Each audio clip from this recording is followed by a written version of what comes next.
En ce 1er janvier, dans l'église du patriarcat latin de Jérusalem, comme dans toutes les églises du monde entier, on célèbre deux protagonistes, Marie, Mère de Dieu, et la paix. La fête de la Sainte Famille est célébrée durant l'octave de Noël et nous invite à approfondir l'amour familial, même au milieu de nos difficultés actuelles, et à prendre pour modèle Jésus, Marie et Joseph.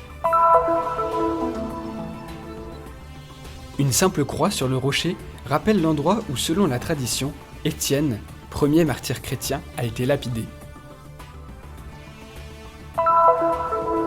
De petites flammes s'allument les unes après les autres durant 8 jours. C'est la fête juive de Hanouka, la fête des Lumières. Une communauté juive a célébré l'allumage de la dernière bougie de Hanouka avec des chrétiens et des musulmans. Ici à Bethléem, l'atmosphère de Noël et de solidarité dure toute l'année. Voici autant d'ordres, d'instituts, de congrégations et de communautés proches de la basilique qui s'impliquent dans des œuvres sociales. La musique de Noël résonne dans les salles de l'hôpital, une matinée unique pour ces jeunes patients, mais aussi pour les musiciens de ce jeune orchestre venant de divers pays et qui se produisent sur une scène bien originale à Bethléem.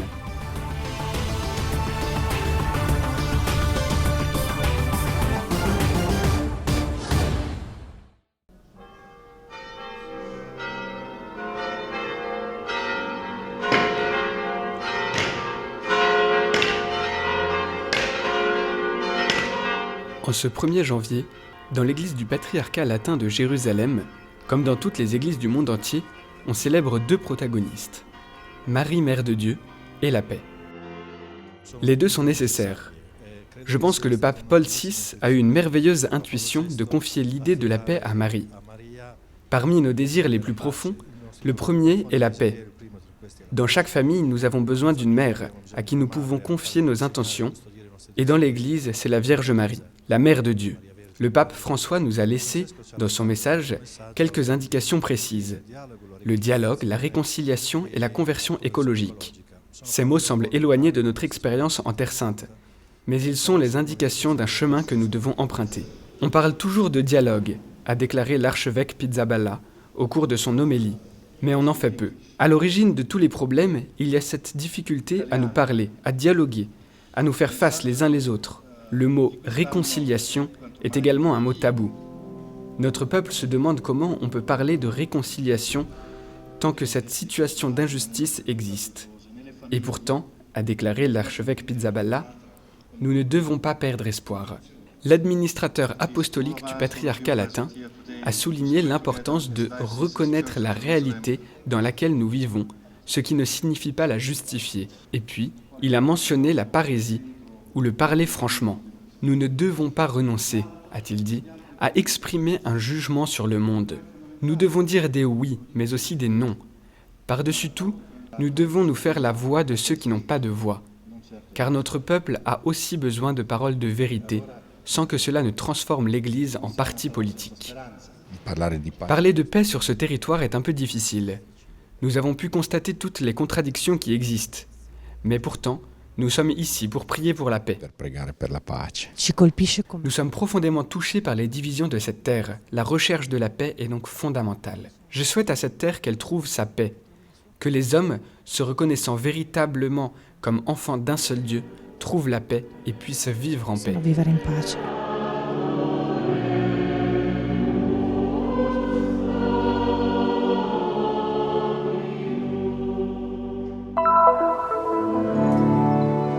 Appelée sanctuaire de la vie et église domestique, la famille a été le moyen choisi par Dieu pour offrir Jésus au monde. Selon l'évangile de Matthieu, un ange est apparu à Joseph en songe et lui a dit « N'aie pas peur de prendre chez toi Marie, ta femme. Oui, l'enfant qui est dans son ventre vient de l'Esprit Saint. » La famille de Nazareth est ainsi devenue un exemple pour le monde. De nos jours, il est vraiment nécessaire de contempler la Sainte Famille de Nazareth. Dans notre époque marquée par le relativisme, il nous faut contempler les valeurs familiales et humaines, pas seulement spirituelles de cette famille. Ces valeurs, ce sont celles d'un père qui travaille et qui s'occupe de son fils, un fils qui est le sien de par la loi, bien qu'étant envoyé et offert par Dieu. Ce sont celles de Marie, qui prend soin de son mari et de son fils. Ce sont encore les valeurs d'une famille qui a eu du mal à se réveiller le matin pour aller travailler dans la ville de Séphoris. Eux aussi ont vécu l'expérience des réfugiés, fuyant le roi Hérode pour se rendre en Égypte. De nombreuses familles sont aujourd'hui obligées d'émigrer à cause de la guerre et des difficultés liées à l'emploi. Cette sainte famille de Nazareth est un véritable exemple pour notre temps. A causa delle difficoltà di lavoro, davvero questa famiglia santa di Nazareth è un esempio. La fête de la Sainte Famille est célébrée durant l'octave de Noël et nous invite à approfondir l'amour familial, même au milieu de nos difficultés actuelles, et à prendre pour modèle Jésus, Marie et Joseph. Dans la basilique de l'Annonciation, franciscains, pèlerins, chrétiens locaux et couples célébrant leurs noces d'argent ou d'or se sont réunis pour la messe présidée par le frère Francesco Patton, custode de Terre Sainte. L'homélie était prononcée par le frère Marwan Dides, curé de Nazareth, qui soulignait la commémoration du jubilé de la vie conjugale par ces mots. D'où vient le mot jubilé ? Cela vient de la Bible. Dieu donne au peuple la loi qu'il convient de suivre, et ces lois constituaient une organisation pour la vie quotidienne. Non seulement par la loi, mais à travers la loi, Dieu a conduit son peuple à la sainteté. Pour cette raison, chaque 49 années, une année jubilaire était consacrée au Seigneur. À la fin de la messe, tous les fidèles sont sortis en procession vers le lieu où vivait la Sainte Famille et ont reçu la bénédiction.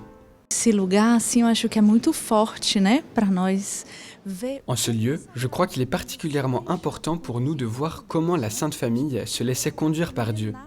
Je crois que la famille est née de ce oui. Un oui à Dieu pour accueillir et incarner sa volonté dans sa propre vie. C'est une émotion très spéciale que de pratiquer la célébration de la Sainte Famille dans ce lieu où ils ont vécu et habité. Nous pouvons aussi faire l'expérience de cette spiritualité de Nazareth.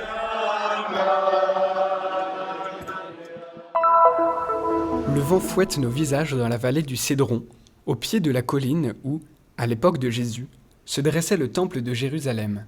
Une simple croix sur le rocher rappelle l'endroit où, selon la tradition, Étienne, premier martyr chrétien, a été lapidé. Les Juifs essayaient de ne pas tuer Étienne à l'intérieur de la cour du temple. Cela aurait pu rendre le lieu impur. Alors, ils l'emmènent hors de l'enceinte de l'ancien temple.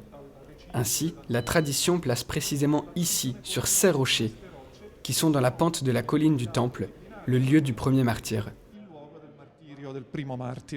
Un souvenir conservé aujourd'hui par le patriarcat grec orthodoxe, qui a construit un complexe dans les années 60.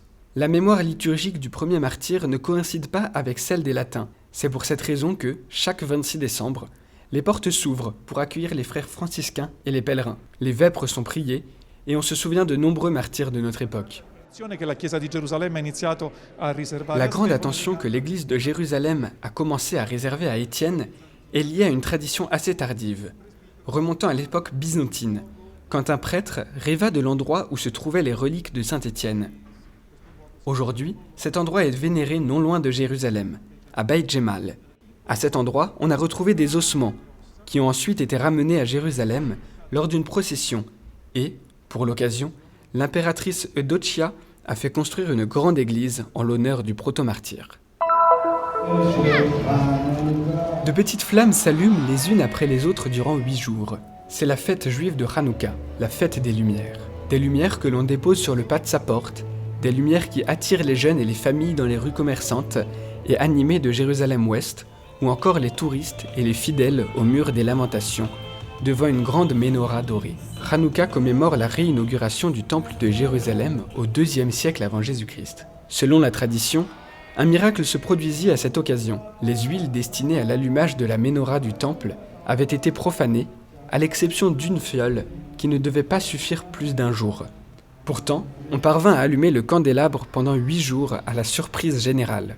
À la fin de cette fête qui tombe précisément durant la semaine de Noël, le vrai miracle à Jérusalem fut autre. Une communauté juive a célébré l'allumage de la dernière bougie de Hanouka avec des chrétiens et des musulmans. Il ne s'agit pas d'une première, mais des prières, des chants, des réflexions et des vœux ont réuni des fidèles de différentes religions, des hommes et des femmes qui voulaient vivre ensemble une soirée d'amitié. Ici à Bethléem, l'atmosphère de Noël et de solidarité dure toute l'année. Tout près de la basilique de la Nativité se trouve la maison Hogar Niño Dios, créée en 2005 par les sœurs de la famille religieuse du Verbe incarné. Dans cette maison, on prend soin de 36 enfants aux besoins spéciaux. À leur arrivée en Terre Sainte et au cours de leur apostolat volontaire, les sœurs ont pris conscience des besoins de nombreux enfants qui avaient été écartés et abandonnés du seul fait de leur handicap. Il était nécessaire d'initier une œuvre de miséricorde. Notre congrégation est née en Argentine en 1984. Elle a été fondée par le père Carlos Miguel Buela. La branche masculine, les prêtres du Verbe incarné, est née la première, puis, 4 ans plus tard, ce fut au tour de la branche féminine, les sœurs servantes du Seigneur et la Vierge de Matara. Le charisme de la congrégation est l'inculturation de l'Évangile. C'est pourquoi nous sommes présents sur les 5 continents en tant que missionnaires. La joie de ceux qui reçoivent attention, affection et dévouement est palpable. Mais pour ceux qui se donnent dans cette œuvre, la satisfaction est encore plus grande. Filippo fait partie du projet italien de service civique national à l'étranger. Il fait du bénévolat et collabore avec le patriarcat latin. En ce qui me concerne, ici je m'enrichis. C'est plus un service qu'ils me rendent que l'inverse. L'enfant Jésus est certes né à 200 mètres d'ici, mais à moi, il m'a été donné dans cet institut et non pas dans la basilique de la Nativité. C'est un endroit merveilleux.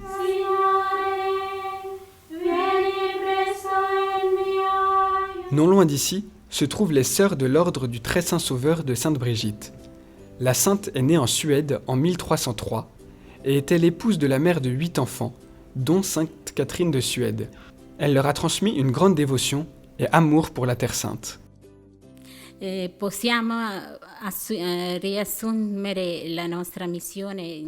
Nous pouvons résumer notre mission et notre vocation en 3 mots: adoration, service et réparation. C'est un service humble et simple pour tous ceux qui viennent visiter notre maison, à la recherche d'un peu de repos pour leur corps et leur âme. Nous offrons cet accueil simple et joyeux à tous ceux qui frappent notre porte.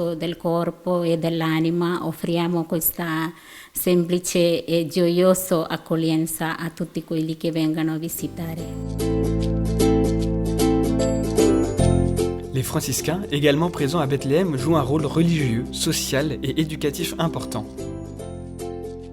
Now in the Holy Land we have about 18 schools, more than 10,000 students. Aujourd'hui, nous avons environ 18 écoles en Terre Sainte. Cela rassemble plus de 10 000 élèves et 1 millier d'enseignants.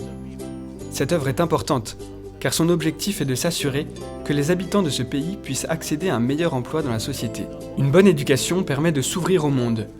Nous espérons qu'à travers l'éducation que nous donnons à nos enfants, leur vie ici, en Palestine, s'améliore.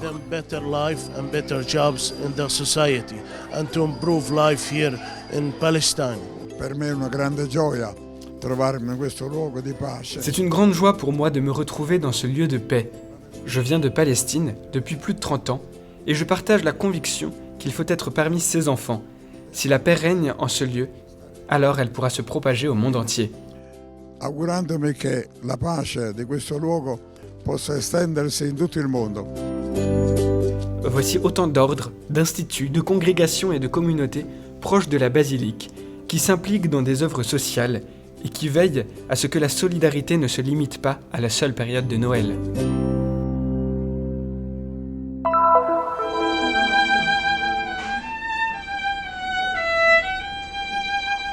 Le dialogue passe aussi par les cordes d'un violon entre un jeune musicien et un enfant né il y a 8 jours, encore en incubateur. C'est un petit et unique concert qui est donné dans le département de néonatologie du Caritas Baby Hospital de Bethléem.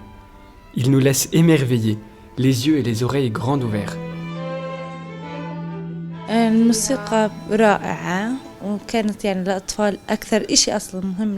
musique est belle et est très importante pour les enfants, car sa délicatesse les aide dans le processus de guérison. En